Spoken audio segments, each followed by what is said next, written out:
On Tuesday, we talked about how hilarious it was that they were trying to distance themselves from Biden, and then he was like, no. Yeah. She's passed all of the things that I've asked. She's voted for all of it. She broke tie-breaking. We're in constant contact. Yep. She's doing all of the things.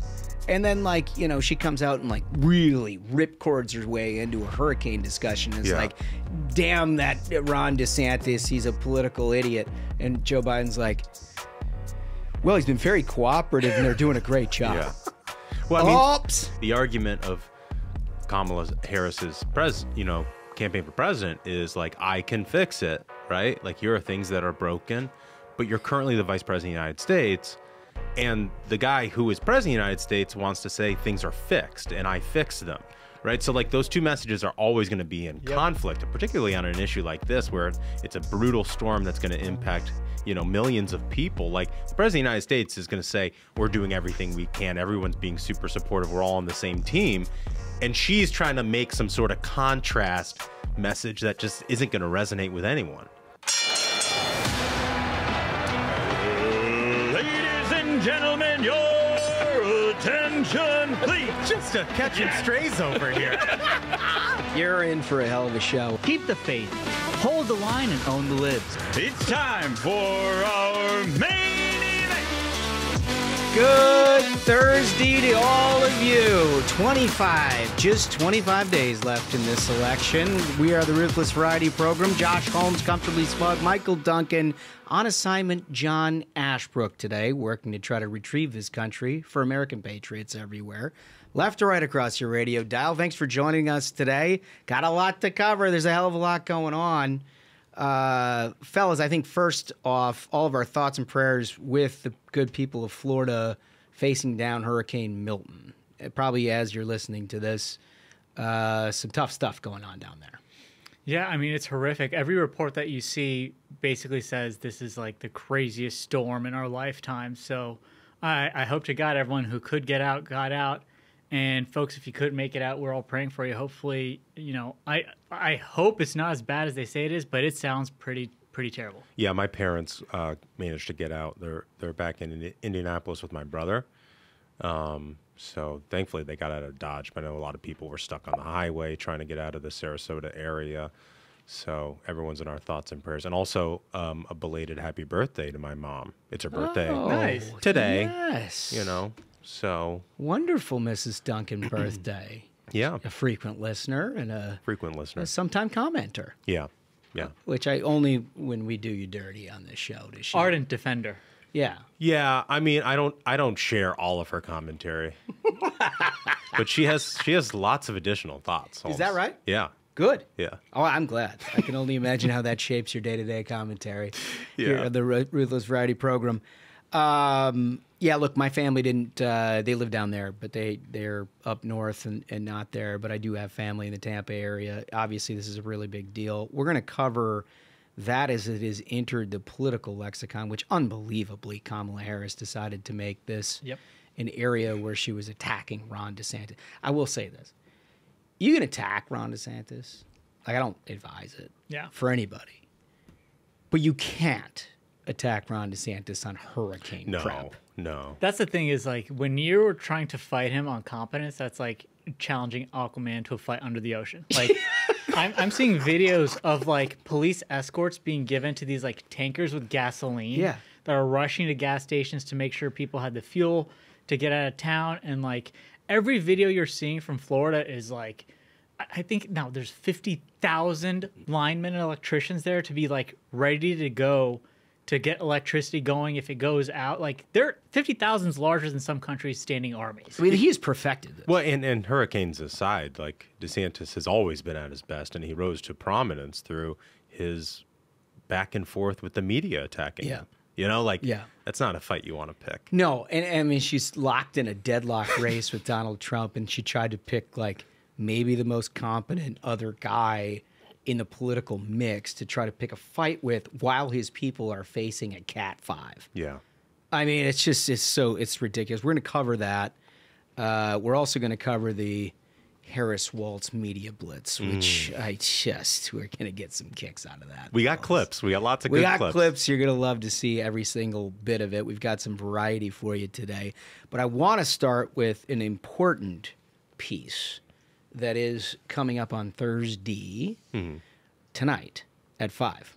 Yeah, 5 p.m. Eastern. We're going to be releasing the video of us fishing with J.D. Vance last week.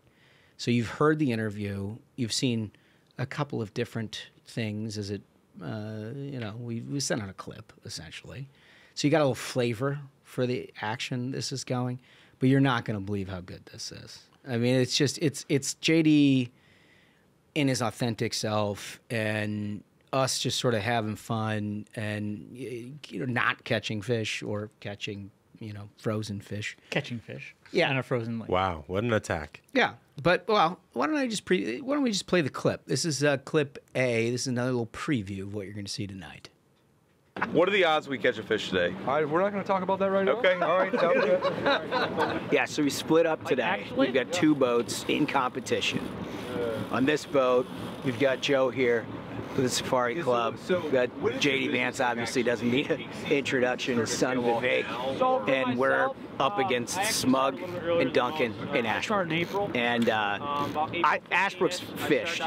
Duncan, I don't know. Smug surely has never touched a rod at any point in his life. Maybe at some sort of fly fishing thing in Jackson Hole or something like that, but certainly not this kind of fishing. So I remain confident that we're going to win this thing. I fished 7 days. Wow. I'm being attacked for fly fishing in Sun Valley, as one does.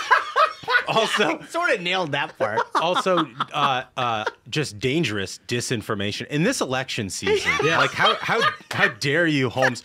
Holmes, you've been fishing with me. We have caught fish together. I've been fishing on that lake, on Lake Michigan. Well, I was sort of jacked up, and I thought we were just shit talking. And, I maybe got ahead of my skis a little bit. Yeah. But you're right. I've got barracuda with you before. Yeah.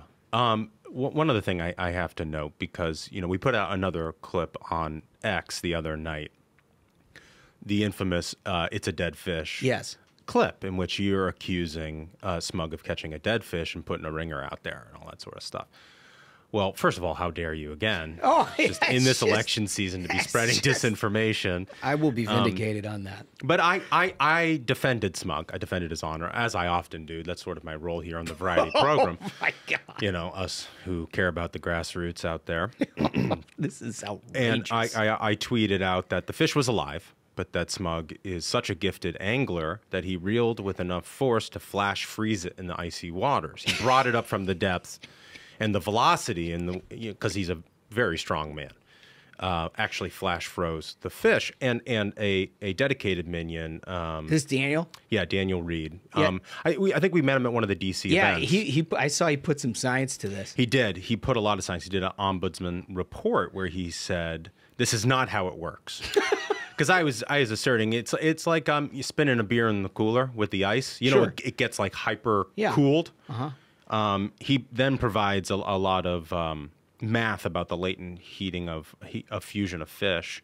There's like calories and weights and velocities. He did a lot of math. I think he did enthalpy and calorimetry. Yeah, I think he was really trying to disprove that Smug caught a live fish, but I just don't trust the science. Well, I'm confident that at 5 o'clock, we're going to get to the bottom of all of that, and you will with us. On YouTube. Like and subscribe, because on YouTube you will be served a notification when that is live. Trust me when I say you do not want to miss it. It is absolutely fantastic. And, yeah, you'll get to see some stuff. Listen, nobody's going to have the stuff that we've got on this trip. Some of these clips are going to live forever, and for better or worse. To me, the best part of this, and it comes across extremely clear in the video, but when you spend time with J.D. Vance, you have never met a more... Everyone says, oh, he's such a down-to-earth, politician. You have never met an actual dude who you hang out with, and if it wasn't for the 900 Secret Service agents and Navy SEALs and boats with machine guns, you would think you're hanging out with your friend. Remember when his cousin made him take a photo of her with us? Yeah, oh yeah. And he's just like, all right, cool. Yeah, no, yeah, he did. Yeah. She gave him her phone and Yeah. was like, hey, can I get a picture with these guys? And he's like, sure.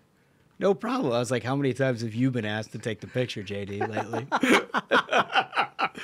Oh, so good. So anyway, back to the regularly scheduling program here. Hurricane. So let's just start with how this political back and forth went, which, by the way, defies imagination that a candidate who is 25 days before her own election as the nominee of the Democratic Party, as sitting vice president of the United States, would pick political fights over a hurricane bearing down on the country she seeks to lead. I mean, that in and of itself boggles one's mind. But she did it. Let's get a flavor for it with clip one, please, Spaghettis. Governor Desantis, NBC is reporting Governor Desantis is ignoring your calls on hurricanes, resources, and help. How does that hurt the situation here? You know, moments of crisis, if nothing else, should really be the moment that anyone who calls themselves a leader says they're going to put politics aside and put the people first. People are in desperate need of support right now, and playing political games at this moment in these crisis situations, these are the height of emergency situations, is just utterly irresponsible, and it is selfish, and it is about political gamesmanship instead of doing the job that you took an oath to do, which is to put the people first. I mean, first of all, she spit out a full sentence without talking about her middle-class upbringing, so I've got to hand it to her for that. But the way this started, and you noticed the question, which was sort of leading, which was an NBC News report. How did this hurt? Yeah, about how he had ignored her calls. Now, there's two parties to that call. One party, as you'll see in clip two, let's play this fun first. Clip two, please, Spaghettis. My focus has not been on dealing with Kamala Harris. I saw the news report. I didn't know she tried to contact me. But I'd also say it's not about you, Kamala. Right. It's about the people of Florida. My focus is exactly where it should be. And I can tell you this. I've worked on these hurricanes under both President Trump and President Biden. Neither of them ever tried to politicize it. She has never called on any of the storms we've had since she's been vice president until apparently now. Why all of a sudden is she trying to parachute in and inject herself when she's never shown any interest in the past? We know it's because of politics. We know it's because of her campaign. I have zero time to entertain these political games. We're going to continue to do what we need to do to prepare and respond to what may be one of the most damaging storms in the history of the United States. So she says focusing on protecting your people is selfish. I think she ought to look in the mirror. Damn. I'd say she got smoked. Smoked. Ruh-roh. I just imagine in the like Kamala campaign office in like the war room. Some dude sees that size, goes to the whiteboard and crosses Florida. Yeah. Not getting that one. It's like some guy hanging out in a machinist, deal, and they're like, "Oh, what's this button doing?" And their arm gets fed through the buzzsaw. I mean, it's like that is a perfect example of what was going to happen. There was an NBC report, as I was saying before, that he had ignored a call. Right? He didn't know he got one, so it didn't come from the DeSantis. Like, first of all, Joe Biden didn't have any problem. We'll hear from him after our break, but he didn't have any problem connecting with DeSantis. Like, there's no connection. Right. Like maybe the sharing of phone numbers within the White House would be okay, but be that as it may, it had to have come from her. They thought somewhere in the Kamala Harris campaign. That's exactly it. That it was a good idea to leak out that Ron DeSantis was somehow ignoring a call from Kamala Harris, which does two things. One, it shows that if you take it at face value that it was true, that he doesn't care anything about her and he's not dealing with her, he's dealing with the president of the United States and everything else, it diminishes her standing. Or two, that it's this, everything is so politicized, I'm trying to rise above. That's what they hoped. Right. But that thin little piece of gruel, like who does that Who's that for? Who's that for? Well, I just think they've totally lost control of the message. And we talked about it on our Tuesday episode. And Ashbrook, I think what he said was really apt, which is that, like, because they had her in the basement for so long, all of these other Democrats and these, like, lunatic leftists have sort of, like, taken up the mantle of the message, right? And so she... like, people don't know who she is or what she stands for. And I think maybe somebody cooked up in the war room, like, the idea of, like, you pick a fight with DeSantis and suddenly you're back in control of the message and you look like somebody who puts politics aside to help people. Unfortunately, that's not going to work when the guy's dealing with, like, arguably what might be the worst storm in American history. I mean, they were talking about a Cat 6 at one point. So, I mean, I don't know when she stopped being border czar and started bashing herself hurricane czar, but... well, we've got mistake. some clips on that later on in the show, too. You'll see Hurricane Czar Kamala, too. I mean, you're going to get incredible. a kick out of that. But, I mean, look, it goes back to the original point. You can pick some fights. You probably don't want to pick them against Ron DeSantis and the issue of governing competence. But if you're to do that, you certainly don't want to pick that fight on hurricanes. I mean, the state of Florida has dealt with the most catastrophic storms almost on an annual basis. And under DeSantis' leadership in particular, better than any place in the world dealing with natural disasters. I mean, they just handle it. And in part of the reason they handle it, and this is going back years, all the way to Jeb Bush, part of the reason they handle it is because they just put the blinders on. There's no politics here. Yep. We're just doing disaster preparedness, and we do like hourly press conferences on it. We're trying to get people out. We're trying to make sure that people can't get out are getting care or getting, you know, places they can go. And then immediately thereafter, we're erecting cell towers and getting gasoline and things like that in. I mean, they have a formula. And this guy has perfected that formula. God willing, in this storm, they can do everything that they've done and more because they're going to need it. But, like, the idea that Kamala Harris saw, or her team saw a political opening. Well, I mean, she's had her hand in all of the negative stuff that the Biden administration is trying to say is good stuff. And so maybe she was thinking, like, here's an opportunity for me to look like a leader on an issue that everybody cares about, which is, like... in the exact worst way. But the worst way possible. That's the thing is, so I think both of you are 100% right. If I had to bridge what happened here, if I had a theory, it was basically like...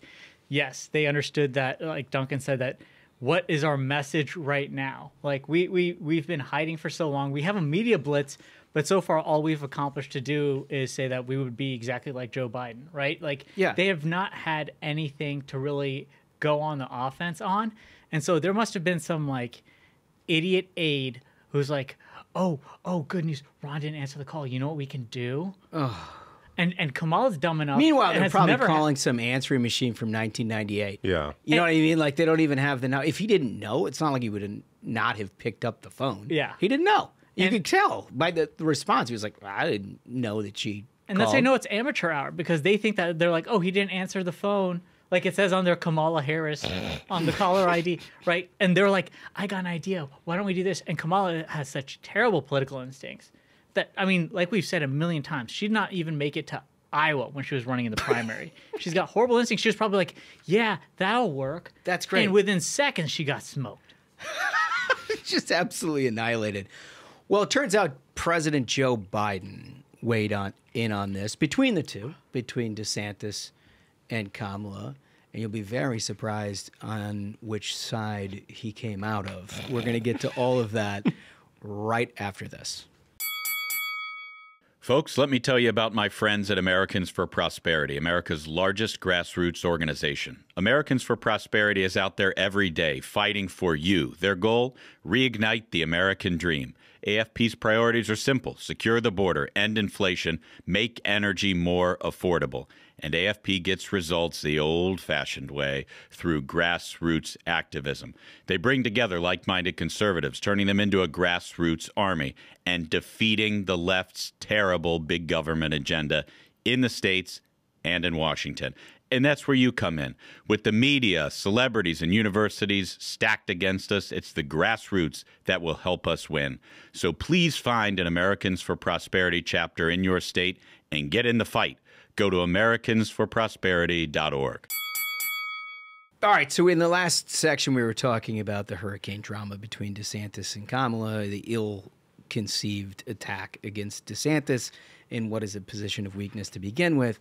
Well, who can arbitrate this kind of thing? I don't know, a neutral party. Well, maybe not a neutral party. Maybe her boss. Let's just ask her boss. Let's go to clip 3. What's her boss say about this?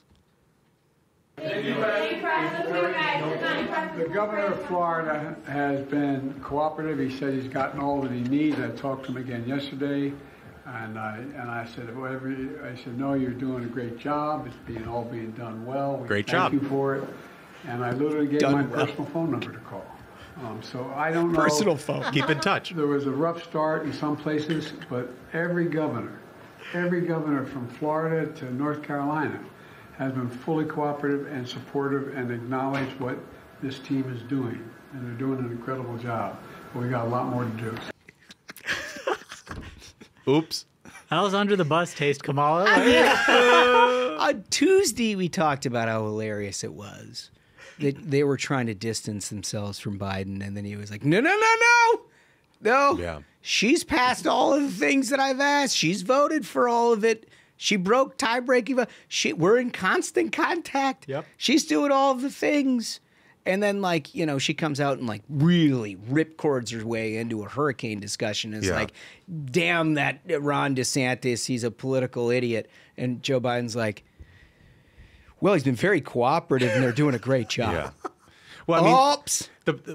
The issue here, the issue here globally, and it's not just the hurricane situation, but just like the argument of Kamala Harris's campaign for president is like, I can fix it, right? Like, here are things that are broken, but you're currently the vice president of the United States, and the guy who is president of the United States wants to say things are fixed, and I fixed them, right? So, like, those two messages are always going to be in conflict, particularly on an issue like this, where it's a brutal storm that's going to impact, you know, millions of people. Like, the president of the United States is going to say, we're doing everything we can. Everyone's being super supportive. We're all on the same team.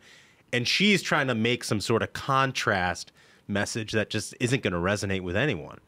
It's also untrue. Well, yeah, that aside. You know what I mean? Like, you perfectly described the problem that they have within an administration and trying to have two different stories to the American people.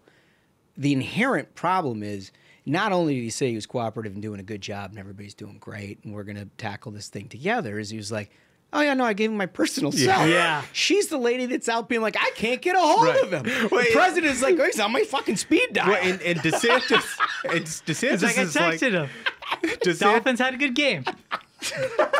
DeSantis gets to say and rise above the politics and say, look, I worked with President Trump and President Biden on these issues and never had any problem getting the full support. Makes her look so small. Back to the point that we were making on Tuesday about where the authenticity of the message is, whether it's the economy, immigration, crime, overseas, you know, war and peace, anything you want to make of it. There's one team that has a pretty consistent answer. There's another team that tells you about their middle-class upbringing. Yeah.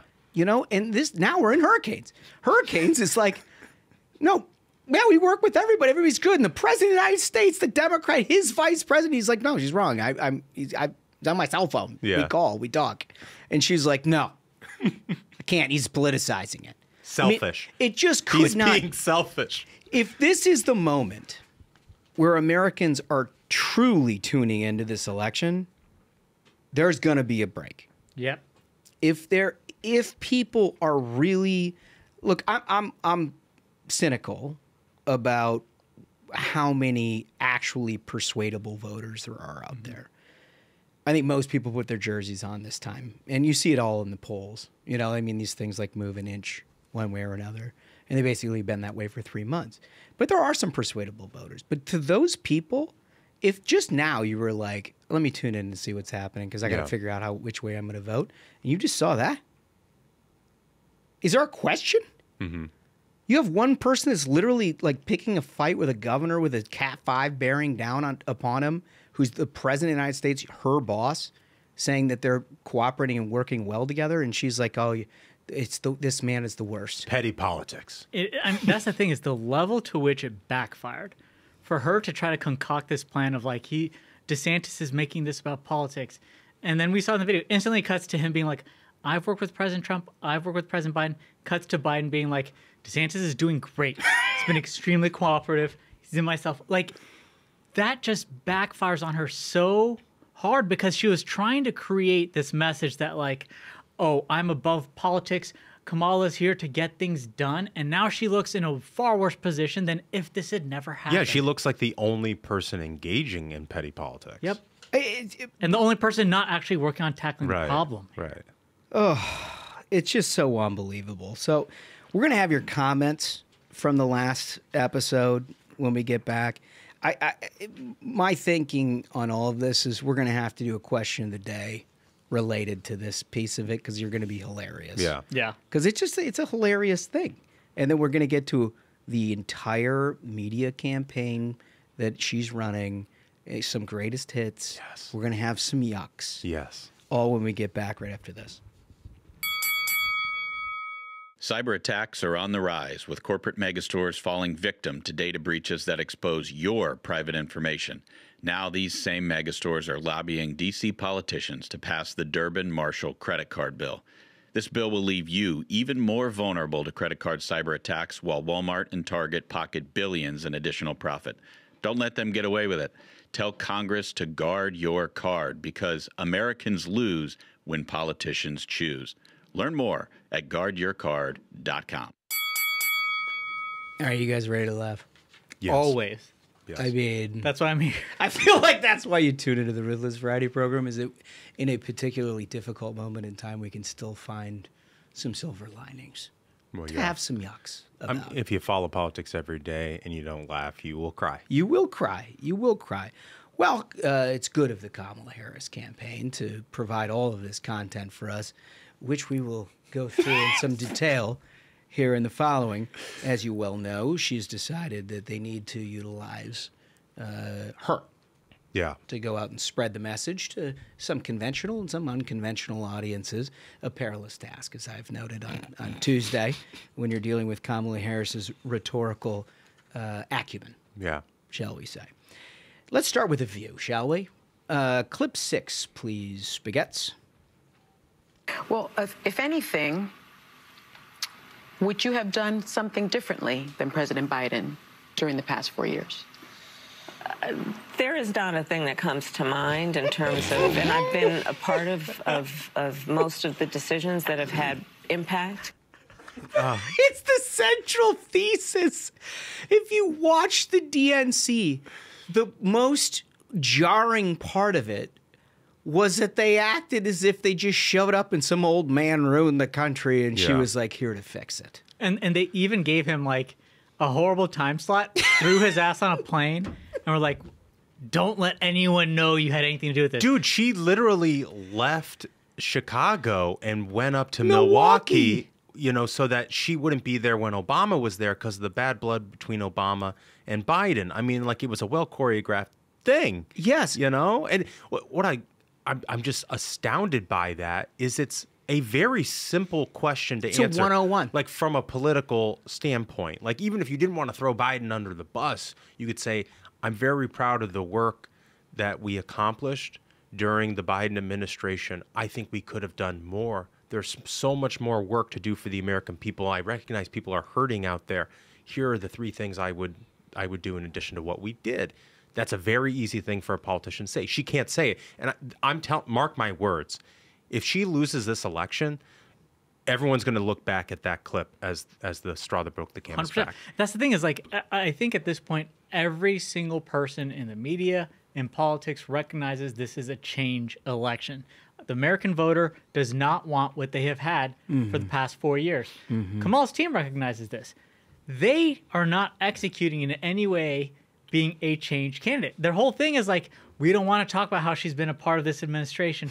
Well, then why can't you discuss what you would do differently? When you come out and you say, you know what, I can't think of a single thing, that means you're just offering 4 years more of the same during a change election. Right. And, like, let me give you a little look under the hood. For those of you who are not involved in the political industry, when you're a communications specialist in this industry, you prepare memos for your boss before they do certainly one interview, but like a series of 5 or 6.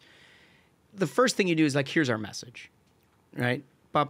Maybe 3 bullets. try to keep it as concise as possible. This is what we're trying to get across.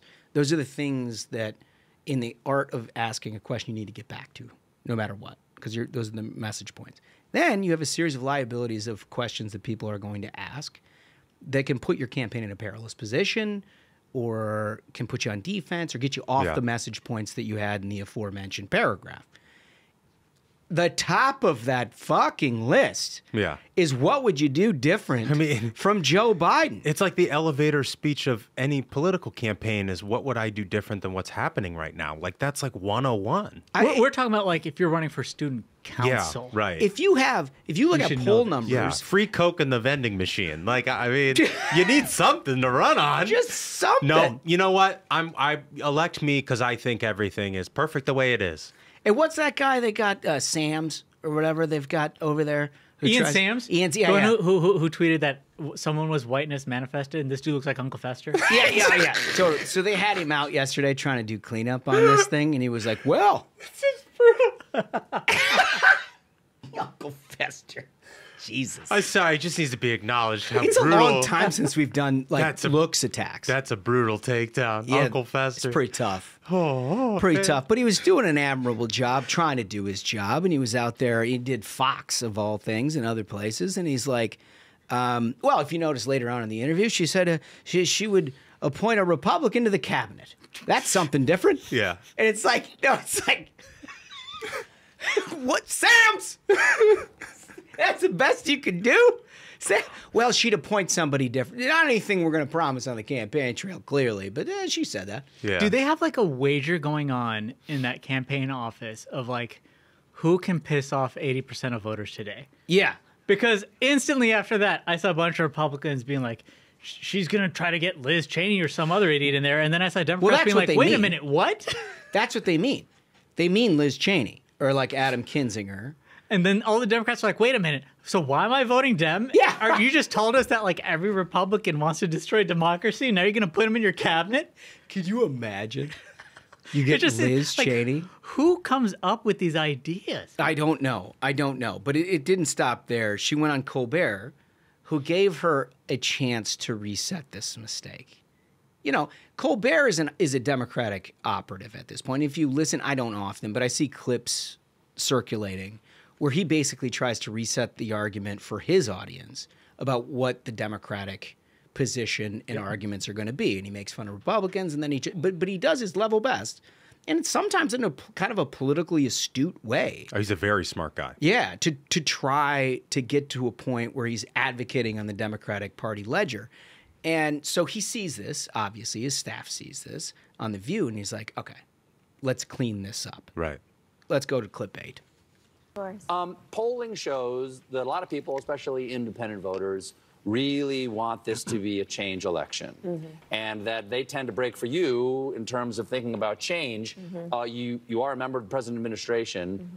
Under a Harris administration, what would the major changes be, and what would stay the same? Sure. Well, I mean, I'm obviously not Joe Biden. I know. And so that would be one change in terms of... But also, I think it's important to say with, 28 days to go, I'm not Donald Trump.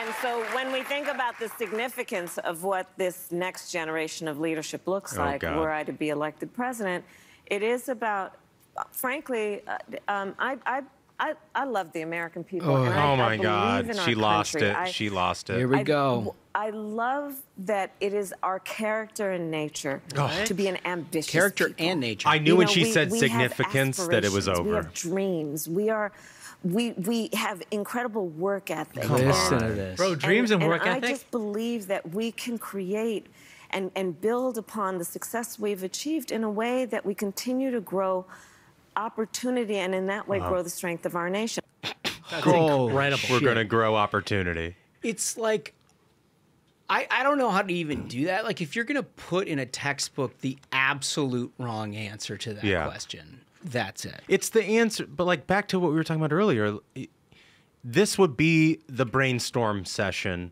before you announce your campaign. You'd be in a room with your communications people. One shot at the 50,000 foot look. Right. And that's where that rhetoric belongs. It's like Kamala, like you you're going to get this question, what would be different? You're, part of the current administration. All right, what would be different? And we talk about the significance, and I love the American people, and I'm not Donald Trump. I don't think that's going to be enough. The importance and significance. And it's the importance and significance, because we have to be redundant in the way. And the expectations for her have gotten so low at this point. It's like if a kid in first grade spells a word at the spelling bee wrong, the audience will still clap for the poor idiot. Yeah. As they hit the bing. She's like, well, I'm not Joe Biden. And then the audience is like, okay. Yeah.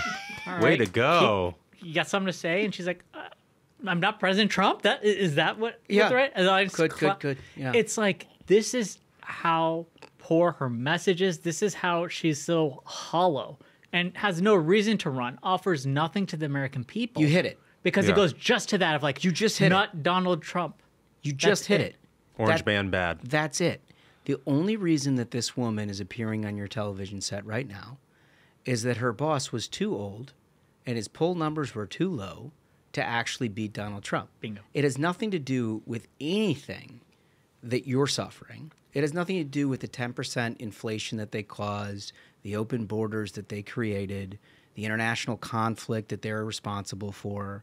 The terrible response in North Carolina. Like, American suffering means nothing to them. It's all politics. Would they do anything different? I can't think of anything.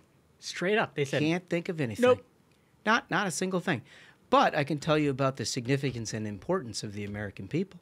Yeah. It's like, it's just not going to cut it. Like, I feel like it's such vapid fucking nonsense. It's nonsense. And I feel like the reason why this is a change election is America like having a really I think a psychological awakening after COVID. Yeah, the I agree. Pandemic, coming out of the pandemic, and people just wanted to get back to normal, and they voted, for Joe Biden, thinking like this will be a steady hand. Yep. He's a veteran of politics, and he's not going to Well, and send he said mean he's a tweets. caretaker. And he's a just caretaker. he's going to try to just Right. settle things down, which was in the center of the electorate.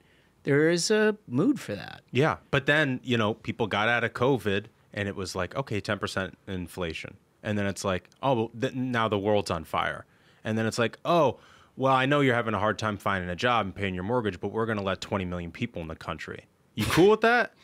You know what I mean? And so like people they're not up for this. So like at somewhere along the way, they've decided like we can only get so much out of Kamala, right? I mean, this is tough for us. What else we got? Well, this is the vice presidential nominee. Let's see what Tim Walz has to say. Let's go to clip 10. Situation we're in, but I said for me, being an eternal optimist, I always say that. I supervise the high school lunchroom. You're an optimist or you're dead, and I loved it. But this idea that, look, we get to turn the page on that, and I plan on waking up on November 6th with Madam President, and that will be...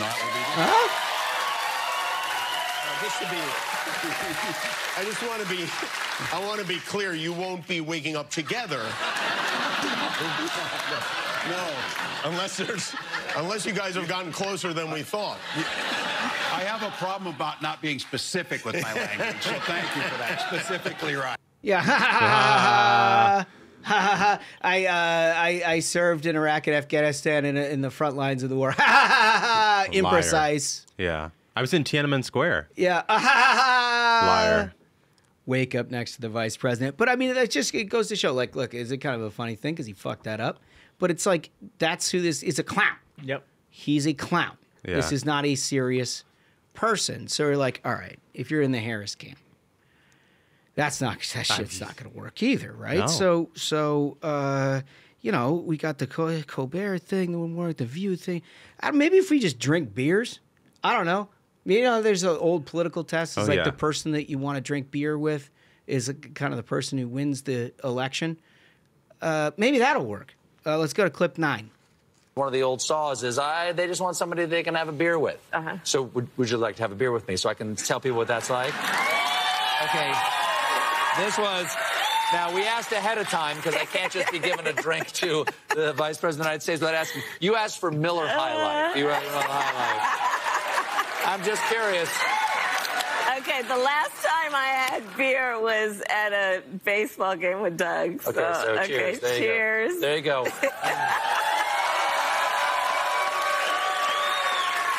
Ooh. That tastes like the beautiful city of Milwaukee, Wisconsin. Champagne and beers. There you go. So she drinks a beer like it is like an artifact. Yeah. From a world that is foreign and unknown. But Colbert really is an astute, political operative. Yeah, he's trying. He managed to to get in there, the Milwaukee, Wisconsin. She couldn't do it. Yeah. So he's like, it's Milwaukee. Yeah. An important place to vote. Like he put the ball on the tee for her to hit it. Yeah. And she couldn't take a swing. That entire interview with Colbert, he was like, okay, let's try to do the cleanup. How would you be different? You've already been asked this. You were asked this a few hours ago. You messed it up. Let's give you another crack at it. Ball's on the tee. She messes it up again. He's like, oh, my God. All right, this idiot. Let's my other bag of tricks. Voters like someone they can drink a beer with. Let's have them literally imagine them drinking a beer with you. And like you said, she's like. Yeah.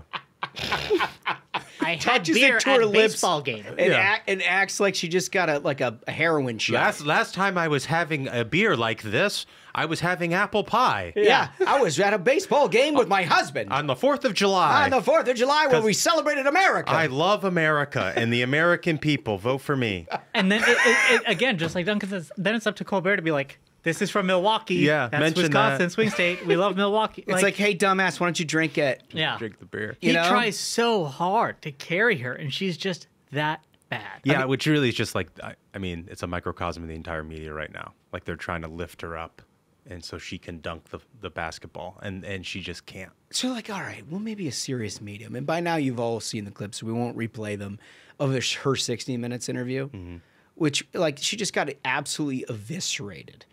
Right? And that's like the one place we talked about back in August. If we were predicting where she would try to get herself right in a safe space, it's a place that can edit an hour and a half down to like 15 minutes and just take the best stuff and then try to like propagandize it amongst the American people with a decent sized audience. And so 60 Minutes was like it's a decent fit. But they made the mistake of asking her a couple of real questions. She fumbled about to the point where it was just like absolutely insane. They were like, this was the best 15 minutes we could get with this series. And they had to edit, by the way. Like, they put out the interview by mistake, and then, like, it didn't work. I was obviously bad, and so then what they aired, they had to edit down again extremely significantly. And so, like you know what it is they're doing. Everything we talked about back in August about what it is that 60 Minutes does to Republicans v. Democrats when you go on that platform, or conservative versus liberal, it doesn't matter the issue. What they do is take like the long form Republican, they bring it down to like the four most divisive spots. You get 4.5 minutes, makes you look angry and shitty and everything. Out of the Democratic side, they're just trying to figure out, like, is there a way to splice this shit together, even when it's not like the answer to the question. Bless you, Smug. Bless you, Smug. I mean, it's fall allergy season. Yeah. And they do that, and they did that to her, and it did not work. Even with the edits, it was an absolute disaster. They're like, all right, shit, I guess we got to try Walls again. I guess we got to try Walls again. We've done it a couple of times. It hasn't really worked, but let's see clip 5, Spaghetts. Walsh has been criticized for embellishing or telling outright falsehoods about his military record and about his travels to Asia in the 1980s. In your debate with J.D. Vance, you said, I'm a knucklehead at times. And I think you were referring to the time that you said that you were in Hong Kong during the Tiananmen Square unrest when you were not. Yeah. Is that kind of misrepresentation, isn't that more than just being a knucklehead? I think folks know who I am, and I think they know the difference between someone expressing emotion, telling a story, getting a date wrong rather than a pathological liar like Donald Trump. But I think it comes down to the question of whether you can be trusted to tell the truth. Yeah, well, I can. I think I can. I will own up to being a knucklehead at times, but the folks closest to me know that I keep my word. Dude, how many times is he going to run to the well of I'm an idiot? You said it. You said it Tuesday the best. You're like, when your crutch basically is like, Well, I'm just super dumb. Yeah, here's the thing: is I know American people are suffering, and right now they need people who know what they're doing. I'm just dumb. I'm just here for. I'm just here so I don't get fined. Vote for me. yeah. I mean, it's so bad, and like, it's not an unfair question. It could have reason. I don't know if you guys caught this, but this is like the comms side of me, having grown up in comms. But he almost did it again, where he was like, "Well, I get a date wrong by a matter of." Tell a story. And he goes, "By a matter of," and then he stopped himself. Oh. Right? He was about to do it again. He was about to say, because in his prep sessions, be like, "Wow, I was 3 days off," and you're like, "You're actually like 2 months off."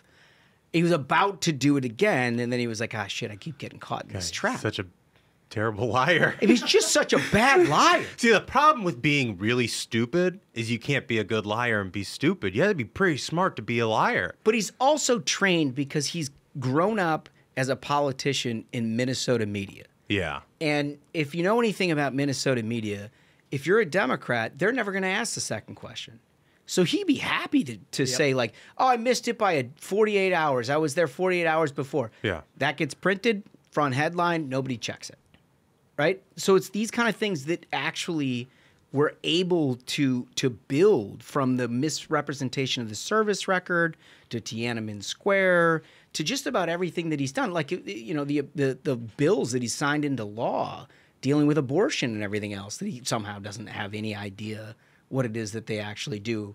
Like, he's never had to answer the question. Right. Because he's grown up in this microcosm, and you know who else has? His boss. Yep. Mm-hmm.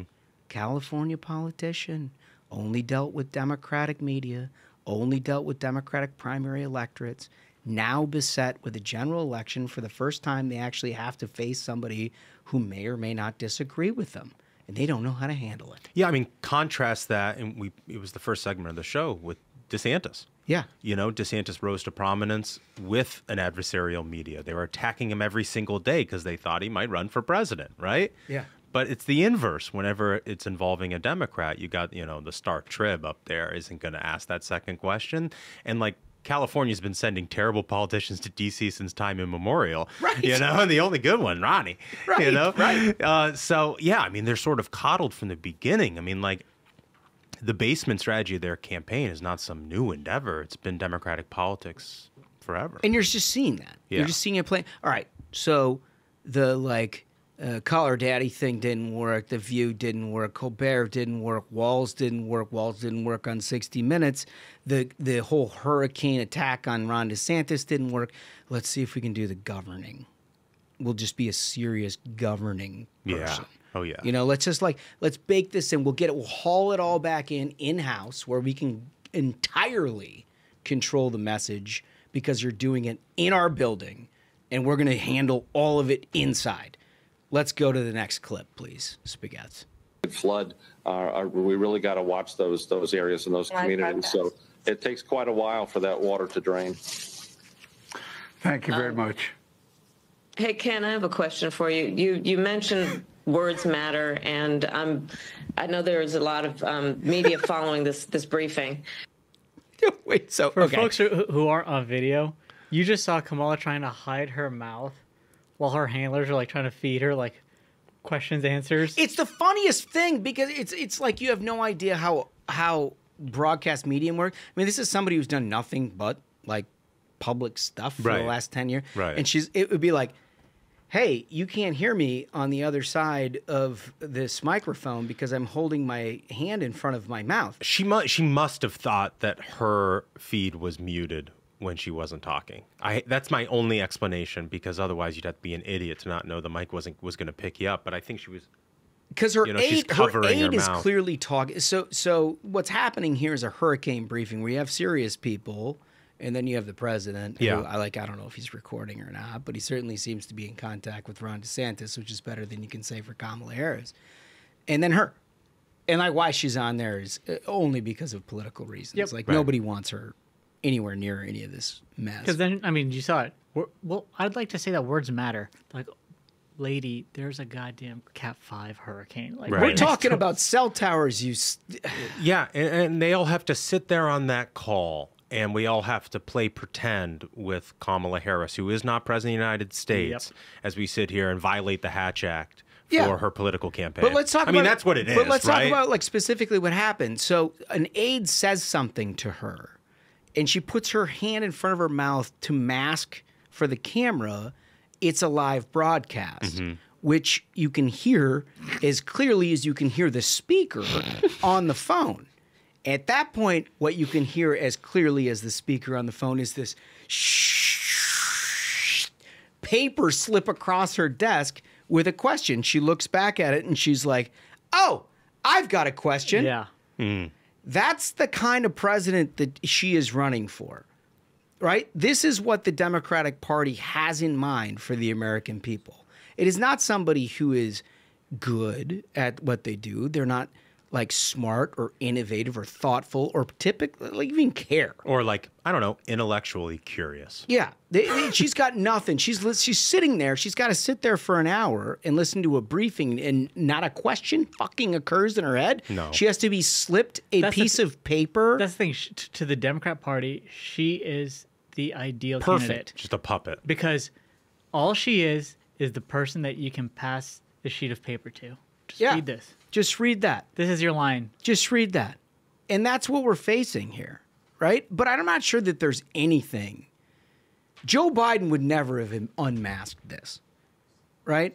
As bad as he was, as dementia-riddled as he was, and as incapable of doing the job as he was, he would never have ever been put in a position where he has nothing to offer. Yeah. He might not complete the sentence, but he's going to try to talk. He's going to like, try. On my honor as a Biden, we'll help out. Yeah. At least he can offer that little. He would. I mean, to be like, it's a live broadcast. Pass me the answer. Like, what? This is so bad. It's bad. This is so bad. This is a literal a catastrophe, the likes of which this country may never have experienced.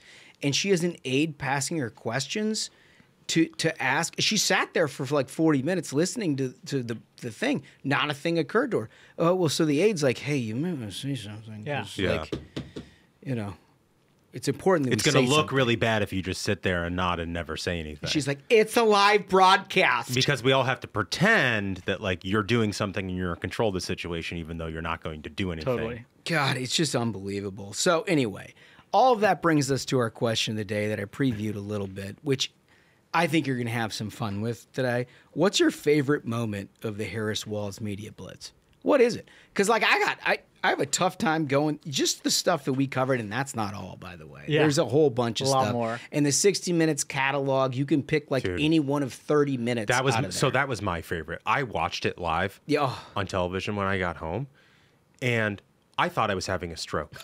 Like the jump cuts, because and I feel for 60 Minutes, like they did their level best, but she could not provide an answer that completed in a sentence that they could air because all of the answers were like 5-6 minutes. It was middle class family. So they would just have to pick the middle of a sentence fragment Yeah. and cut it before she said another word. I It mean, was that's sad. just sort of editing, right? But that's what that was the whole point of Right. what we just discussed. And is you what could tell, 60 like, Minutes does. for people who don't understand the way that like television is produced and stuff like this, is like, if it's really, really bad, what they'll do sometimes is strip out that VO of like her talking, and then they'll go to like the 2-shot with her back is to the camera, right? And so like you don't see her mouth moving, and that's how you sort of like you smooth it out. Yep. But it was so bad that there were many times, like on the same question, like there would be 3 or 4 jump cuts back and forth between, you know, the speaker, because that was not possible because the answers were so nonsensical. No, they had to like put B-roll over top. Yeah, it was that bad. I mean, I did 60 Minutes exactly one time with my former boss, and we recorded for like an hour and a half. Out of the hour and a half, there was maybe 8 minutes that were super contentious. What aired was maybe 2.5 minutes within that 8 minutes. Right. And that was it. No context for what led up to it whatsoever. And like from that moment on, I was like, just don't do 60 Minutes. Just don't. If you're like, if you got a story to tell that is about sports or it's about wheat fields or about, they do some nice stuff there. Yeah. But if you're talking about politics, don't do it.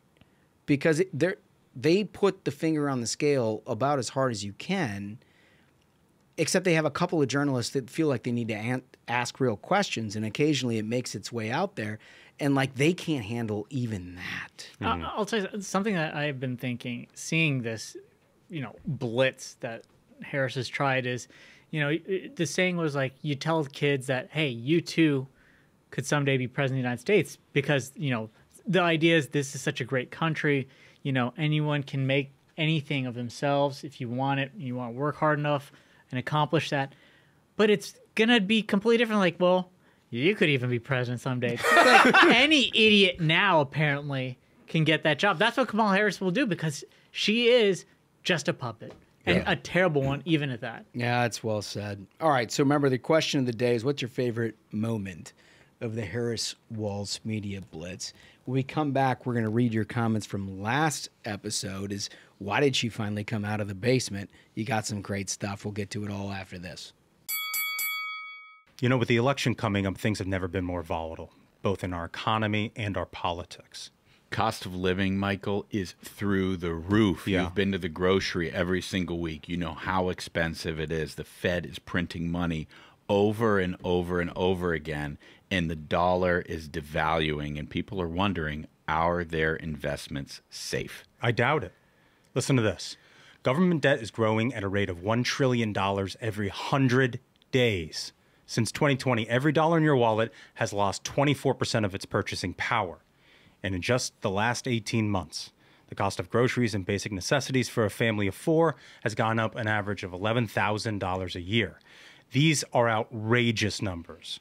That's why we recommend you call our friends at Lear Capital. They'll show you how easy it is to move some of your dollars that are losing value into gold and silver that holds value. Now's the time to take action. Call Lear today at 800-707-4575 or go to LearRuthless.com. Get your free gold and silver wealth protection guides. There's no obligation, just free information on protecting your hard-earned dollars with gold and silver.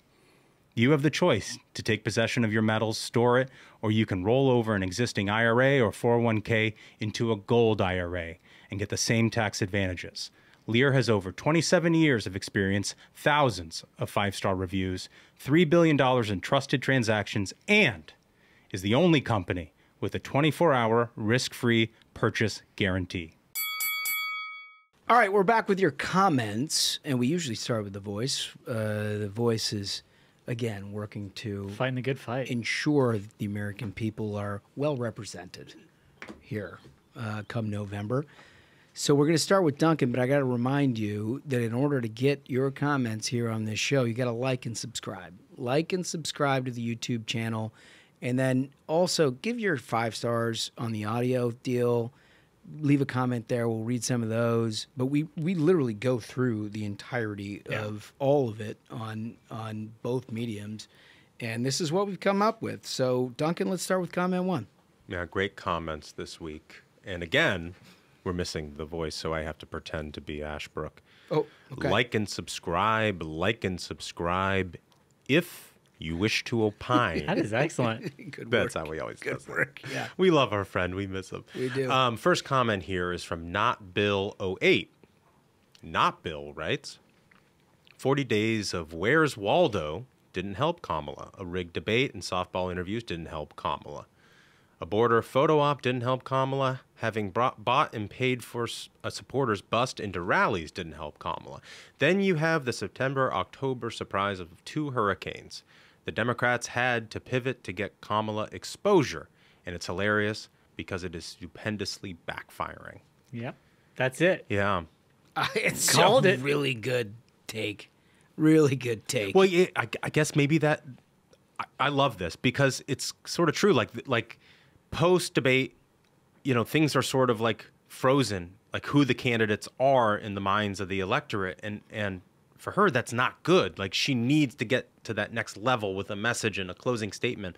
So maybe that is the thought. I mean, the hurricane's going to overtake the political news cycle, and she's losing all this time. Yeah, it could be. Yeah. It could be. Well, I mean, look, I always thought that Trump had opportunity to end it, which didn't happen in that debate. But I think they thought there would be a more significant bump. What they didn't realize is that the 48 on Trump, dumb move. Right. It's not moving anywhere. And the fact that she couldn't crack up above it in some of these swing states based on her debate performance, yeah, you start to get nervous about that. Maybe that's right. Yeah. Maybe that's right. All right, comment 2. Smug, what do we got? This comment is from Susan Smith. She writes, she's coming out of the basement because of the disaster that was the debate with JD and Walz.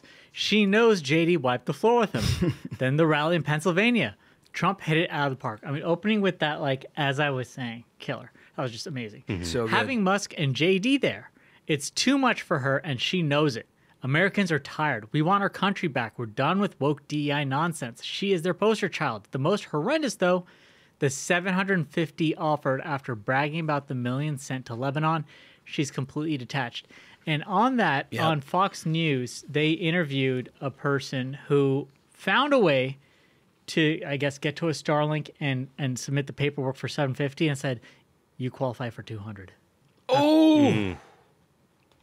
Oh, well, you know it is what I mean. Like, it's like Obamacare when they rolled that thing out. Yeah, there's nothing that works like they say it works. It's just like it's a real slap in the face that the one time this administration wants to like do the proper accounting, make sure the dollars are really watched, is when we're trying to get people. Meanwhile, they're resources shoveling they need. $42 billion out for electric vehicle recharging stations and built one or hundreds of millions of dollars for a pier to Gaza for a photo op that didn't even work and sunk in the sea. They were fine spending the money on that. Yeah, but no, we're really going to check the accounting on the person who gets the $750. Yeah, pull up your Venmo real quick. We want to see how rich you are. It's just so it's embarrassing, and it's indicative of exactly what this administration is.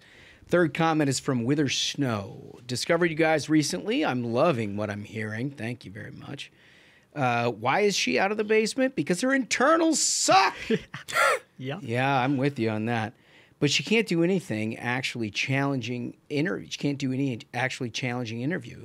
Nothing she does has any staying power to capture press attention. Anything she does highlights her incompetence. She's like a fly in a spider web, trapped in a stun lock, where any movement just gets her more stuck. Wow, that's so good. That's She's poetry. stun locked. It's so Dude, good. We have the best. We really do. Subscribers. You guys are the best. It nails it so much. Nothing she does has any staying power to capture press attention. She can't capture the attention of the American people. She doesn't know how to address their problems. She doesn't have any ideas. Like, you could say what you want about Obama. He had a way of at least speaking that would get attention and try to inspire, you know? And then whenever President Trump speaks, I mean, the guy jumped up after a bullet and said, fight, fight, fight. Kamala is completely incapable of, at the most basic level, of capturing anyone's imagination or inspiring them. She's just a hollow puppet. Totally. Well, she comes from a middle-class family. Oh, she comes and you know.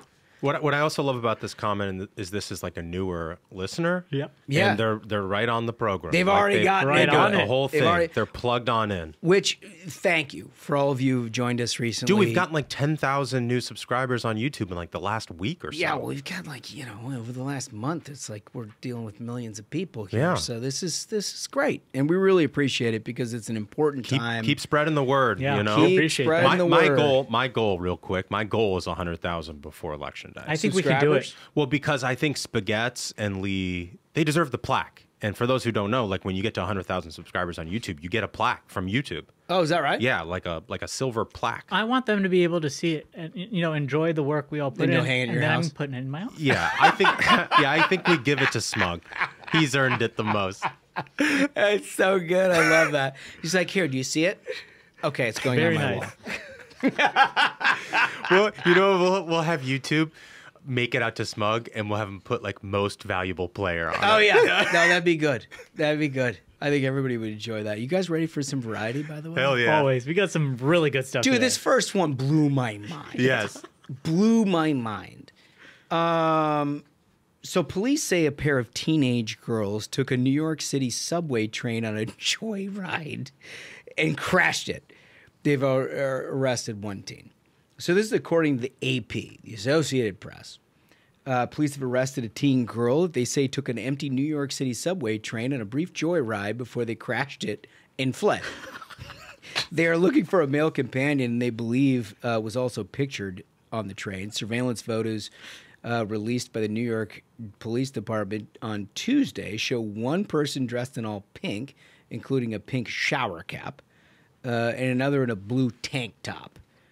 Police arrested the 17-year-old girl Wednesday around noon. They have charged her with criminal mischief and reckless endangerment. Pair boarded an unoccupied train in Briarwood subway station in Queens just after midnight on September 12th and somehow got it running. Police said in a news release they crashed it into another parked train and ran.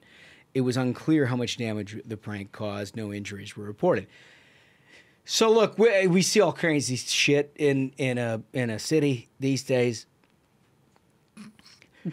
Hijacking a subway is an amazing Like, prank. wasn't there a movie about it? Like Pelham 123. Pelham 123. Yeah. The taking of Pelham 123. I look to me my favorite detail is there's also a male pictured who dipped, and it's like Yeah. you know the guy's like, this is such a bad idea, The guys. best part is that they interrogated her before she was arrested. She didn't roll on the guy. Yeah. And it couldn't have been. I don't know a woman who was involved with a man whose idea it was the woman to go and hijack the subway train. Like, that was the dude. The dude was driving. My guess, the dude was like, okay, guys, let's go home for a study session. And these two girls were like, no. Hijacking trains. Well, I'm going to make some people angry, but some stereotypes are true. Men are good at coming up with some terrible ideas. Really bad. Sometimes women are bad at driving. Oh! Oh, it's a double. Yeah, he was like, hitting a parked train. It's literally the one thing you have to avoid doing when you hijack a train. I don't know where this train's going. On the track. There's literally nothing else you could hit. You literally just have to not hit. It's on a fucking track. It's on a track. There is no steering. There's one thing to not do. It's like forward, stop. Yeah. That's it. Yes. And then all right, so his idea is like, hey, let's steal a train, and she's like, I'll drive. And then that's the result. I just want to know if she was wearing the tank top or the pink. I want the dude in the shower cap. Yeah, the shower cap's really legendary. I want the dude in the shower cap, for sure. Another one we've got here out of the New York Post. Homeowner calls cops after taken over by 100 raccoons, quote-unquote, demanding food. This was a first. This one's going to take a little bit of a dip on you because the variety program, as you all know, is first and foremost an animal fighting podcast. Right.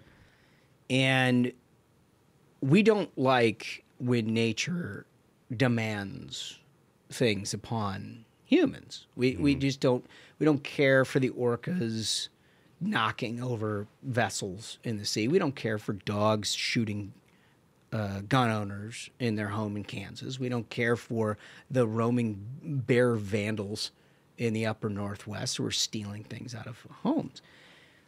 This is why you need to be vigilant. Yes. So a woman in Washington State who fed neighborhood raccoons for decades called 911 after coming home to find more than 100 of the fuzzy-masked invaders preventing her from getting inside. The Kitsap County Sheriff's deputies responded to the scene and said that the woman told them she'd been feeding the animals from her Pulsbo, I think it's Pulsbo, home for 35 years without incident. Okay. She'd been feeding them for 35 years. That is until 6 weeks ago when the population exploded, resulting in dozens of ring-tailed bandits surrounding her suburban property last week and demanding food. Can we get the graphic of this graphic one of? So for the folks at home, you're seeing a law enforcement person. There's just like a field of raccoons. Anytime you hear that, like, you don't need a 40-round magazine, that right there is why you do. That is the reason. I mean, to me, like, and this lady has spent 35 years telling raccoons, this is the all-you-can-eat buffet. It's at my house. And she's like, how? How did I have the consequences of my actions show up at my front door? Yeah, I mean, Imagine being her neighbor. For 35 years, she's been doing this. She's been appeasing the terrorists, the little ring-tailed terrorists, and feeding them. I mean, they probably have to like duct tape their trash when they take it out. Yeah, Can you imagine? This is akin to like housing Hamas. Yeah. I mean, I don't understand how you get to a point where you're feeding pallets of food to raccoons. I mean, the only time you should be feeding raccoons is when that food is put inside of a trap. And where you can dunk it in water and then end the whole thing. And then nobody can live and go back and tell everybody else to come. It is unbelievable. So this woman, you know, it's written as a, you know, it's a horror story of look what the animals did. No. It is this woman who is, do we have a name on her anywhere? I'm trying to find it. Can we hold this individual accountable? I want to hold her accountable. I found it. Traitor to the human race who appeased the terrorists. That's who it is. It says Wendy Kronk. No, Wendy Kronk lives nearby. How dare you, I blame Wendy too. She said, I'd say it's been about the last month, so I've noticed it. She didn't know, but she's now noticed the influx of raccoon it's Wendy traffic. who says, my dogs have gotten in a scuffle with the raccoons. I mean, look, she's just like spreading rabies around. Poor Wendy Kronk is the victim. Yeah. You know what? Let's not also, hold her accountable. I'm holding the neighbors accountable. This is an opportunity. You can go into business with those, who is it, Davy Crockett hats, right? Yeah. All day long. You know, you can far outstrip demand. Just make some good money real fast and solve a problem for the community. Davy Crockett hats. Do you think we can get... Coonskin? Ruthless Davy Crockett hats with like straight up coonskin. Davy Crockett. Duncan actually could sew those. The man gets rid of raccoons. I am. He solves problems. I am a raccoon slayer. One other shout out while we're on the animal fighting segment of the podcast. Yeah. Do you guys remember JD's cousin making the logo for People for the Ethical Treatment of People, our new organization? Yes. She made a logo for it. And it's really good. Oh, you're kidding. We need to get that in the merch store. We do. That's a good idea. People for this the is ethical treatment of people. Yeah, for our new listeners and viewers, if you aren't familiar, we founded this group, People for the Ethical Treatment of People, because we feel like PETA hasn't filled the gap. And that the animals are a menace who are trying to kill us, and that we need an organization dedicated to the preservation of people and our way of life. 100%. She was a hoot. She's the best. Yeah. She's like one of my favorite people. She's very funny. If I could hang out with her every day, I would. Yeah. A real potty mouth. Yeah, I'm not sure all of her stuff's going to make it to the Thursday at 5 episode because there's going to be a lot of growing up to do for those of you who have, shall we say, more puritanical. I loved her. That is the perfect seg because for folks who have tuned in, you will not want to miss this video that we're releasing today at 5. It is so good. We all had such a blast. And JD looks so cool. Well, he just is. He's the guy you want to hang out with. You don't have to cut a video to make him look cool, like 60 Minutes style. Yeah. You just kind of air it, and it is what it is. And, I mean, we had the time of our lives. You guys are going to enjoy every minute. Remember, 5 o'clock. Like and subscribe. You'll get the notification. Watch that sucker live. You're going to love it. Subscribe to the YouTube channel now to get all of that. Check out our merch while you're at it because all that stuff is super important. Help us get to 100K. Get Smug his plaque that he deserves. Yeah. Tell your friends. We can get there. 100K Smug's on plaque. YouTube. 100K. Smug's plaque. Yeah. Yeah, we'll do it. All right. Well, look, it's going to be a busy few weeks. 25 big days to go. Glad you guys are all tuned in. I hope you all are helping to do our level best to try to make sure that we've got this. There was news today that like Kamala raised like $1 billion. If you got a couple of bucks, throw it somewhere that you know is going to do good here. If you've got just time and effort, go talk to your neighbors because it's really important. Democrats are going to do absolutely everything they can do to prop up a vapid, substanceless, completely vacant human being to try to be the next president of the United States, and we frankly just can't have it. No. So thank you for working hard. Thank you for listening to the program. With that, I think we did it. I think so. Absolute banger of an episode, gentlemen. And remember, if you are in a state that's early voting, vote now. You don't know what happens on Election Day. If you can mail in your vote, vote by mail now. Let's win this for Trump. So until next time, minions, keep the faith, hold the line, and own the libs. We'll see you on Tuesday. Stay ruthless.